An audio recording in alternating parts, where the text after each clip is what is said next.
Welcome back to ZNGP Today. Marc Márquez left Spielberg having achieved a milestone, his first victory at the Red Bull Ring, and he did it with authority, adding another strong weekend to a season in which he has been the benchmark. Even so, the Spaniard was quick to praise rivals and to stress the human side of the Ducati garage, suggesting that Francesco Bagnaia will be supported back to form because of what he's contributed to the team. Ducati's Gigi Dall'Igna used his usual post-GP column to applaud a weekend of contrasts at the Red Bull Ring, a superb rookie breakthrough from Fermín Aldeguer and another masterclass from Marc Márquez. The CEO reserved special praise for the young Gresini rider's comeback and lauded Marquez's tyre management and racecraft, while the piece underlines Ducati's growing momentum at Spielberg and the strategic work that sits behind it. Yamaha's long-teased V4 prototype finally has a date with Fabio Quartararo. The Frenchman confirmed he will make his first outing on the new machine at the official Misano test on September 15th. The move signals Yamaha's serious intent to switch away from the inline-4 M1, but Quartararo was careful to temper expectations. The Misano run is important, yet he sees the 2026 preseason tests as the real inflection point for the project. Yamaha endured a bruising weekend at the Red Bull Ring, finishing with all four M1s at the back of the field and just a single championship point between them. Jack Miller's blunt verdict summed up the mood. The factory's YZR M1 was fundamentally incompatible with the special, harder construction rear tire specified for Spielberg. What looked like a setup puzzle quickly became a performance crisis, and Miller left Austria with few niceties to offer and a clear list of symptoms the engineers must fix. Don't forget to click subscribe button and the bell icon for MotoGP news update.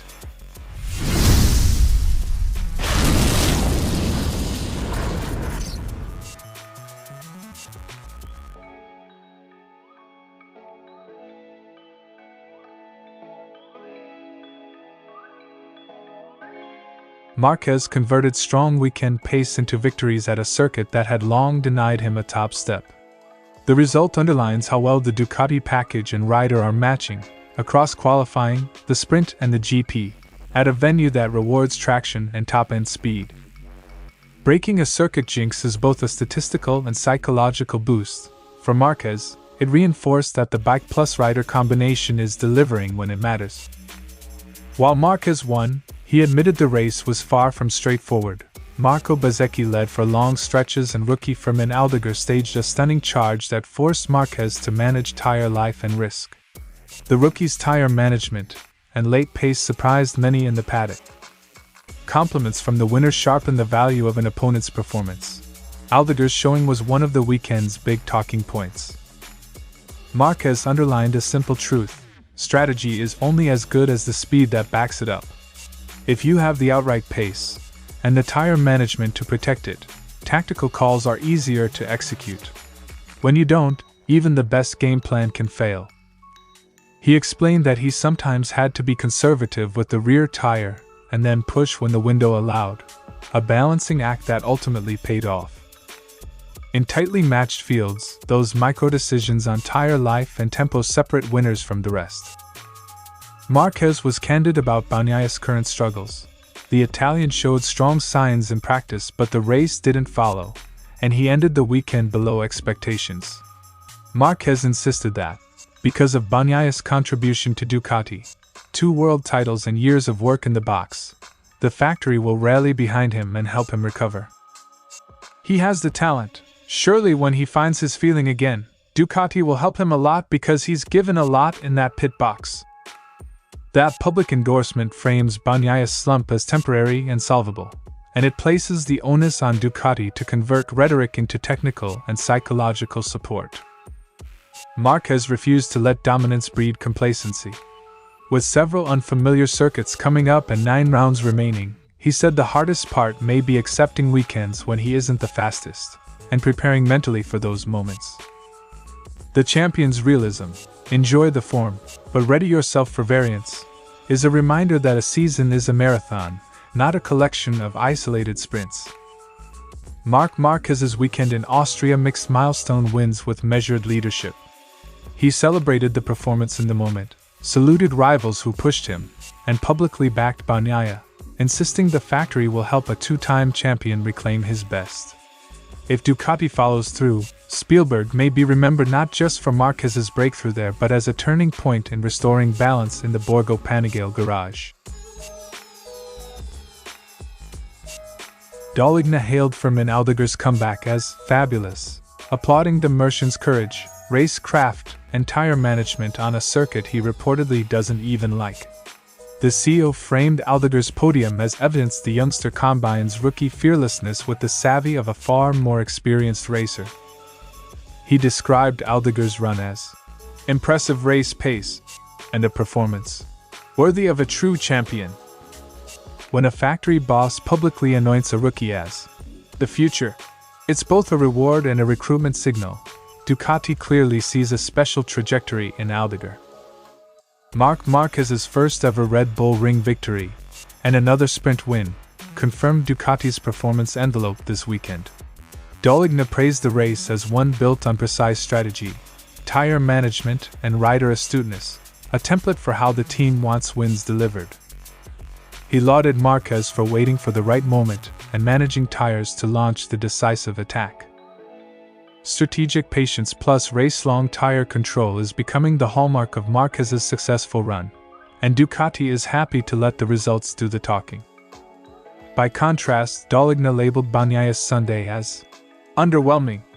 Despite promising practice form, Bagnaia faded in the sprint and GP, a performance the factory head called a missed opportunity that now requires analysis. He acknowledged Bagnaia's disappointment is understandable and insisted the team must help him return to form. Publicly downgrading a star's race to underwhelming signals both urgency and the start of a diagnostics phase inside the factory. Dall'Igna struck a managerial tone, celebrate the clear positives, Marquez's mastery and Aldeguer's emergence, while addressing the negatives with urgency. He emphasized that rider performance, setup, and even mental state interact, and that the team must support Bagnaia technically and psychologically. We have to try to remain optimistic, and we have to find a way to help him. That dual focus, hand-on engineering plus human support, is precisely what a factory needs when a top rider hits a patch of perform. The Austria weekend magnified Ducati's strengths and exposed internal tensions, a dominant lead from Marquez, a rookie threatening to force future choices, and a two-time champion searching for answers. How the factory addresses Bagnaia's slump while nurturing Aldeguer's rise will shape Ducati's momentum heading into the final third of the year. Leadership statements are only as good as follow-through. Ducati now needs concrete telemetry work and clear rider support to turn words into results. Gigi Dall'Igna's column read like a status report: celebrate the weekend's victories, name the new star, and admit where the team must act. Aldeguer earned applause, Marquez earned results, Bagnaia earned a factory checklist. If Ducati combines technical fixes with the promised support, Spielberg may be remembered as a pivot point, not a crisis. Quartararo pinned Misano as the venue for his V4 debut on the Monday after the race, closing down speculation about private runs or later trials. The prototype has so far been progressed by test riders Augusto Fernandez and Andrea Dovizioso, and the factory is taking a step-by-step approach to ramping up output. In Misano, I will test the V4 on the Monday. It will be nice to see the potential of the new bike. Yamaha isn't exposing the V4's full performance envelope yet. Fernandez admitted engine output is being deliberately limited as the team builds confidence. Quartararo also acknowledged the unit still feels down on top-end power compared with rivals, but sees that as part of a controlled development path. Conserved power now buys learning and reliability later, a cautious approach that can pay dividends in a complex re-engineering project.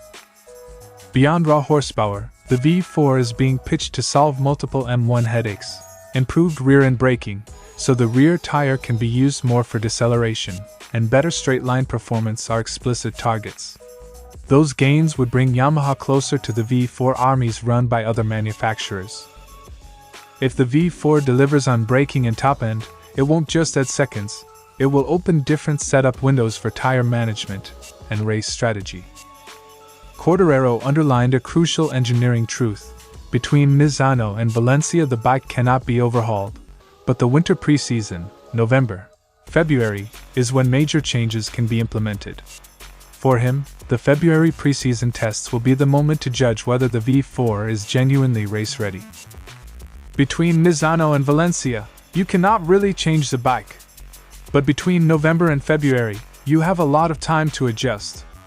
For me, February will be the most important test for a long time.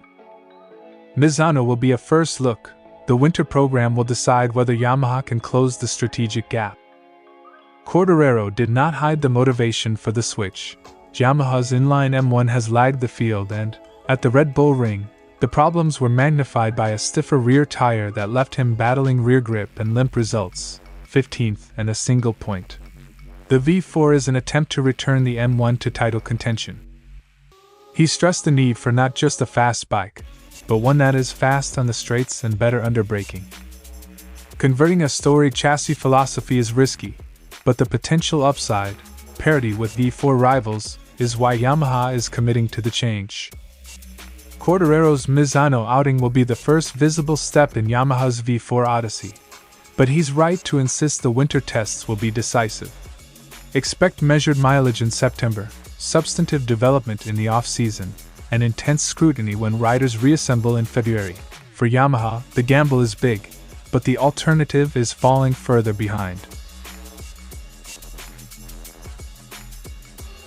All four M1 riders finished at the tail of the Austrian GP classification, a rare nadir for a Marc with a rich MotoGP pedigree. Fabio Quartararo scraped a single point in 15th, Alex Rins trailed further back, and Pramax Miguel Oliveira and Jack Miller completed a dismal quartet. Miller explained the core problem in simple technical terms. The M1 loses rear load once speeds build, the rear spins on the straights and grip is absent when it's needed most. The extra stiff rear construction at Spielberg only magnified the bike's weakness, turning what should be race start grip into a rare, late race feel the team usually expects at the finish. It's quite clear on paper that this weekend our bike simply doesn't work with this rear tire and its construction. Once you reach around 120 km/h, the bike spins like crazy in a straight line, and there's nothing you can do about it. Miller reported an odd reversal of expectations, acceptable grip for the first 5 laps, the kind of feel riders typically hope for at the end, but then progressive deterioration that left him defenseless as the race wore on. Attempts at mitigating, short shifting, conservative throttle, patient lines, brought little protection. I tried everything I know, from short shifting to being super patient on the throttle, just trying to find a way to defend myself. Despite the grim finishing positions, there were silver linings in the data. Several Yamahas logged faster times than last year, with Quartararo notably shaving 18.7s off his 2024 Austrian time and Miller lapping 6.8s quicker than his previous KTM outing at Spielberg. Yet those improvements were dwarfed by the damage done on the straights and the cumulative loss of rear grip. Miller's words amounted to a call for targeted technical work. Understand how the M1 interacts with the stiffer tire construction, investigate rear-end load and geometry under high-speed conditions, and look at electronics and traction models that could stabilize behavior. Short of wholesale redesign, Yamaha needs to find setup windows that restore rear load and prevent straight-line spinning. Patchwork will help in the near term, but this symptom invites a broader engineering review, and fast. Jack Miller's verdict was stark but useful. The problem is clear enough to diagnose and therefore fixable, if Yamaha responds with urgency and rigorous testing. Spielberg exposed the limit. The coming rounds and winter work will tell whether the M1 can be adapted to tougher tire constructions or whether deeper changes are required. For now, Yamaha's priority must be stability at the rear. Anything less risks repeating a weekend where upgraded lap times meant little and race results meant everything.